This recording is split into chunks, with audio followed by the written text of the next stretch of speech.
majikan. Bentar, Ya, Mbak. tapi sudah tanda tangan kontrak ketiga. Terus kita Woi, bentar. Pelan-pelan dulu.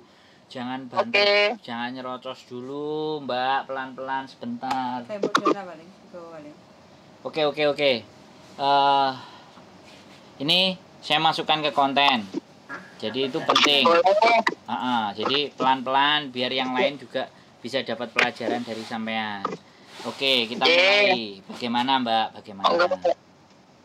Saya itu kan sudah kerja di rumah majikan ini 4 tahun. Tuh. Finish ya, tanggal 26 ini finish yang 4 tahun. Nah, terus saya udah tanda tangan kontrak yang ketiga. Terus kalau majikan bilang udah tidak mempekerjakan saya, terus dia ngasih surat ke saya nggak sanggup membayar saya, itu apa saya harus nunggu visa di Indonesia untuk majikan baru?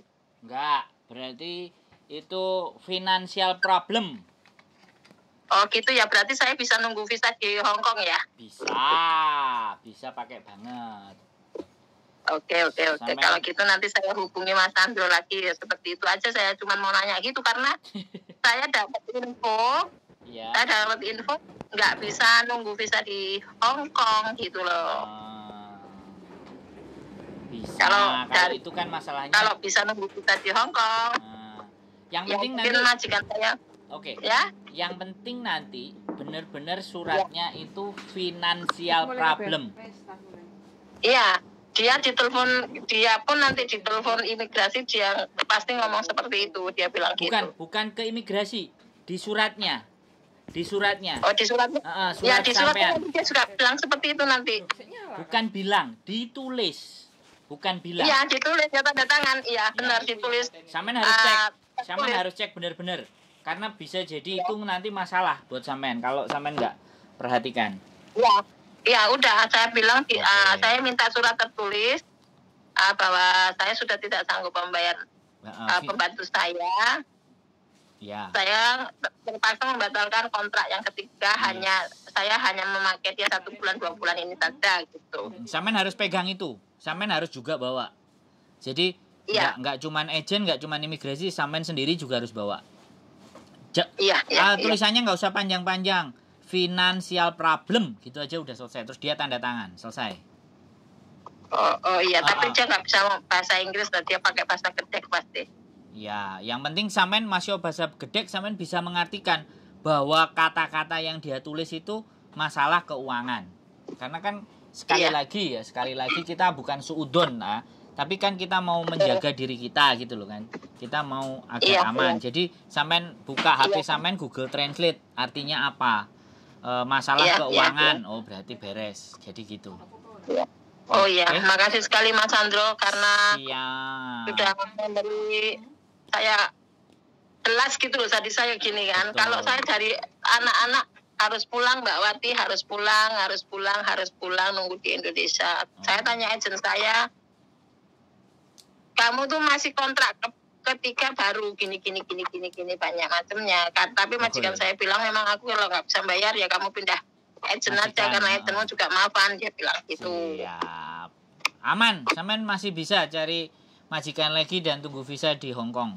Yang penting kalau sudah dia bilang seperti itu, sampean harus cepet-cepet biar nanti nggak sampai 2 minggu sampean dapat majikan. Bisa dipahami nggak? Nanti takutnya kalau pas sampean dikeluarkan di hari hanya, terus sampean nggak prepare, dalam 2 minggu sampean milih-milih, terus nggak ketemu yang tepat, waktunya habis, nah itu jadi tetap pulang sampean. Nah, makanya kalau sampean sudah sebelum 2 minggu sampean keluar itu ternyata sampean sudah cari-cari dan sudah ada yang mau cimeng, maka sampean akan stay di boardingnya agent.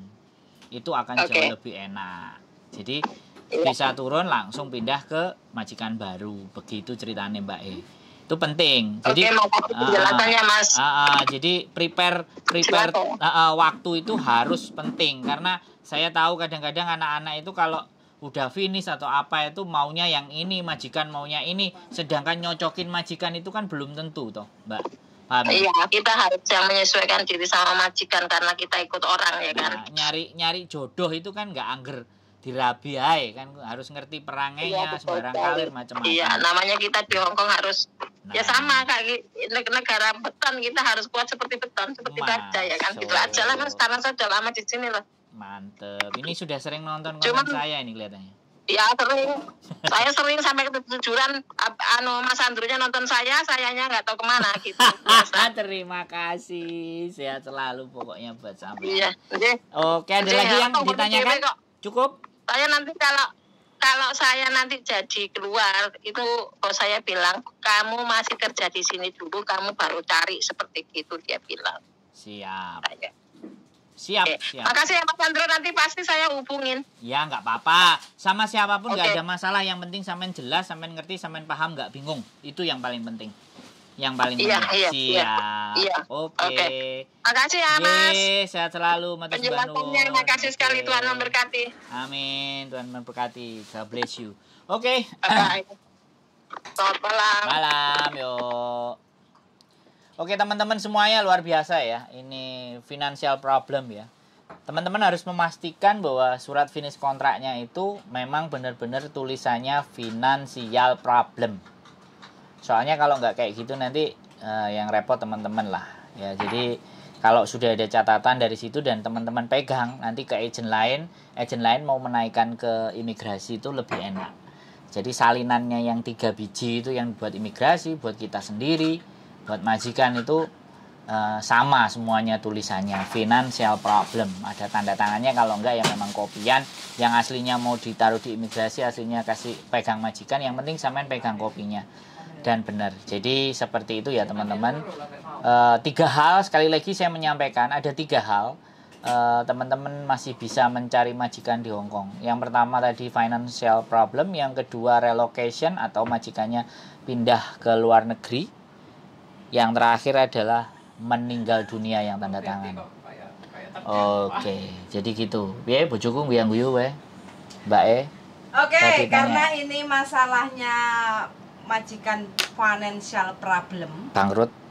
Jadi mungkin keuangannya tidak mencukupi untuk ambil CC kayak gitu kan. Jadi saran saya sebelum keluar dari majikan, teman-teman itu bawa surat dari majikan, terus cari majikan baru. Kalau sudah dapat, baru diajukan ke imigrasi. Keluarnya. Karena prosesnya itu agak sedikit berbeda seperti teman-teman yang normal finish kontrak. Kalau normal finish kontrak kan sudah jelas tanggal keluarnya, kayak gitu kan. Jadi tanda tangan, masuk konsulat, baru masuk ke imigrasi. Tapi kalau financial problem, teman-teman itu bisa cari majikan dulu dengan membawa surat dari majikan. Kalau sudah dapat majikan, agent akan membawa dokumen kita, surat keterangan dari majikan, terus dokumen majikan yang baru diajukan ke imigrasi. Karena imigrasi juga butuh proses waktu untuk ngecek apakah benar-benar majikan ini financial problem atau tidak, kayak gitu. Nanti kalau imigrasi bilang oke, ini bisa masuk, jadi kontrak kamu bisa masuk ke konsulat, baru kita ngomong ke majikan kapan last day, kapan hari terakhir kita bekerja. Aman, jadi nggak ada masalah. Jadi jangan tergiur atau percaya dengan omongan majikan, karena dari pengalaman banyak sekali teman-teman yang bilang karena majikannya financial problem, nggak cukup gaji pembantu kayak gitu kan. Nyatanya suratnya itu tulisannya beda. Terlanjur kita sudah keluar, surat itu tidak bisa digunakan untuk ke imigrasi pengajuan financial problem kayak gitu. Saran saya sih ya, suwun sangat, dan itu aja pesan dari saya, darling. Oke, keep stay tune my YouTube channel and see you next video. Bye bye.